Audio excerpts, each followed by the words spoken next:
The Power of Four is the first book in the Legacy of the Goddess series. It is a tale of fantasy, magic, and adventure, set in ancient Egypt in the mythical village of Neten on the banks of the great sacred river. Chapter 19. The Ceremony of the Four Gates. Early next day before dawn, the group gathered their implements and ceremonial offerings and walked towards the river bank. Here, they would conduct the ceremony of the four gates. Ezra made small triangles with papyrus reeds, tying them with a rope at the corners. Each triangle represented a gate to the inner world. The four gates were the four portals that had to be opened: the inner ears, the inner eye, the inner voice, and the inner heart. These four gates represented the elemental forces that created the material world. Once the gates were opened, messages from the spirit would flow and the oracle could speak. Tani stood on the south. Ezra stood with Shaila at the center holding a crystal wand. Maruth was to the west, Naved stood in the north, and Bodhi stood on the eastern side, each holding up a small triangle. Arya placed the sacred ritual implements symbolizing the four directions in the four corners. She called on the gods of the four directions. Hymns were sung in praise of the gods. They were asked the whereabouts of Ramos. Ezra walked up to each corner and symbolically pierced the reed triangles with the crystal wand. Offerings of fruits, flowers, and plants were made. The incense was lit. So was the large copper lamp. The sacred water was sprinkled on everyone to cleanse and imbue them with the energy of the great river. Arya started reciting hymns till Shaila went into a trance and Ezra pierced the last gate on the northern corner. She spoke in an ancient language, a language that Arya could understand. Arya listened carefully. She thanked the gods for their help. She closed the ceremony. Implements were put away. Arya took Ezra aside and said, "You do not have to go to the magician's school of learning. Your father waits for you near the banks. He had been imprisoned in the netherworld." Ezra ran in the southern direction, and there, in the early morning sunlight, walked Ramos with his arms wide open. He was a tall man with curly hair and kindly eyes, just as Ezra had imagined him to be. It seemed as if he was coming up to the land above from inside the earth. He appeared on the horizon with his arms stretched to embrace Ezra. Arya went running too, and it was a happy reunion. His uncle and aunt were very happy to see Ramos. Ezra could not control himself. Tears streamed down his cheeks as he realized they were together at last as a family again. Ramos spoke. "We have no time to lose. We must find the tablet. It is here, sunk deep in the banks of the river." "What is it?" asked Ezra. Arya asked, "Why is it important?" "It was gifted to our people by the masters who came before us to show us the path of wisdom. It is sought after by wizards and magicians. Possession of it can make one very powerful. Its healing energy is so strong that if mystics think of it, the energy of it can start coursing through their hands," said Ramos. Ramos said, "I think I have to explain what happened that night. As I was coming to the house to meet you, unknown to me the magician followed me. He wanted to know where I had hidden the tablet. He threatened to harm you all if I did not reveal the tablet's whereabouts. I told him we could search for it together. He agreed. I went with him to his temple by the Azure Sea, but on reaching there, he imprisoned me in the netherworld and said his daughter could find it for him. I tried to free myself, but I was unable to do so. For the first time, I realized I needed the help of others. The magician knew my weakness, my pride, that I would be too proud to ask help from anyone, least of all from my son I never knew.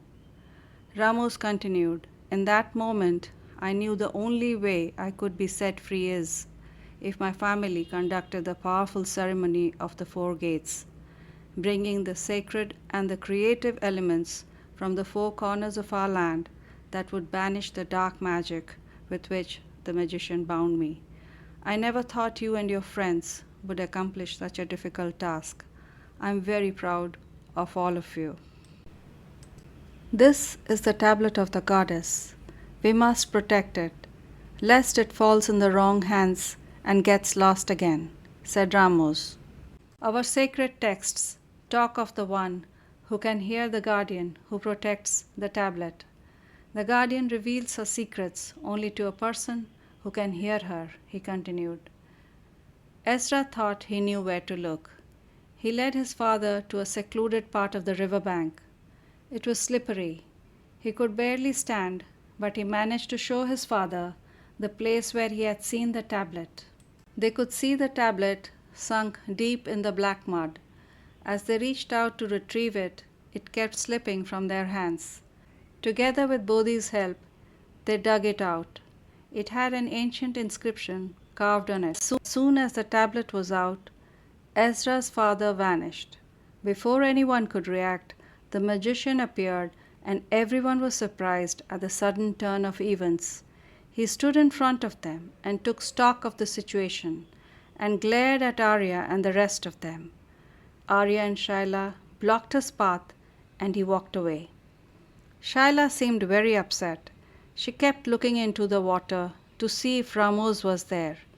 Ezra asked Shaila, "What is it? What are you searching for?" "You should have kept the tablet with you. Now your father is gone. How will you find him again?" said Shaila, looking worried. She said she had to leave and left abruptly. Others went back to the house. They were sleepy, tired, and wanted to rest. They had to also decide how to find Ramos. Ezra was preoccupied. He asked others to go ahead. He decided to follow Shaila from a distance. He saw Shaila going towards a large house. As soon as he saw her knocking on the door with the large golden ankh, he turned and ran back home. He felt a deep hole in his heart. Torn and betrayed, he ran home to be with his friends and family, with people he could trust. Shaila reached her father's house and knocked on the door. Her father opened the door. Shaila asked, "Father, what happened? Where is Ramos? Is he still here? Did you imprison him?" "I don't know. He disappeared with the treasure. I tried to search for him. But Ezra?" He paused. "He knows about you." "I can tell," said the magician. "They will not trust you again. You should have taken the tablet when you had the chance." Shaila slowly sat down on the floor with her back to the wall, her hands on her head.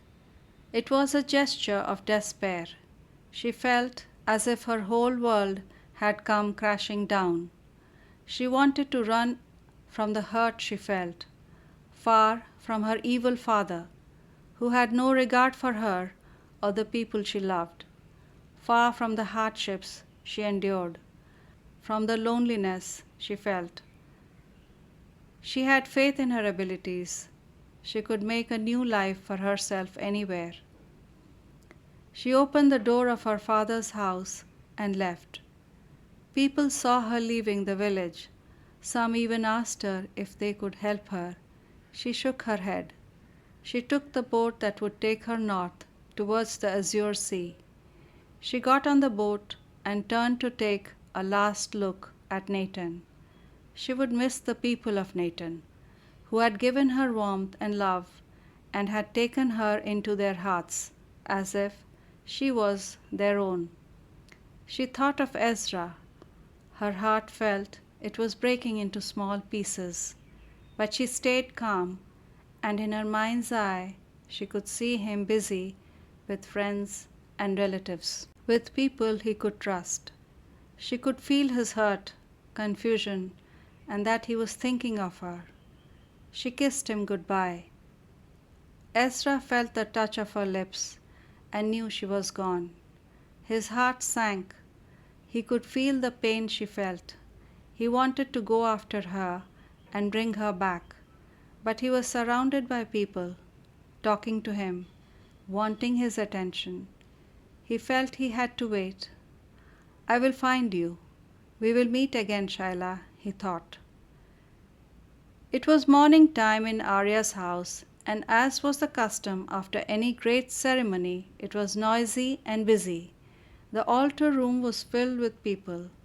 They wanted to know about Ezra's travels. They were upset that his father had disappeared, but took faith in the fact that he may have protected himself by disappearing and would join them soon when he felt it was safe to return. They all sat crammed in the altar room, sipping tea and eating sweet bread, when there was great commotion outside. Uncle Oros came beaming into the room and said with a flourish, "Look, who is here?" Ezra's father came into the room smiling. The end. Thank you for listening. This was a chapter from The Legacy of the Goddess, Power of Four. Tune in every Friday for a new chapter. You can also buy the whole book right now. Visit legacyofthegoddess.gumroad.com to buy The Power of Four in both written and audio format, as well as a special discounted bundle.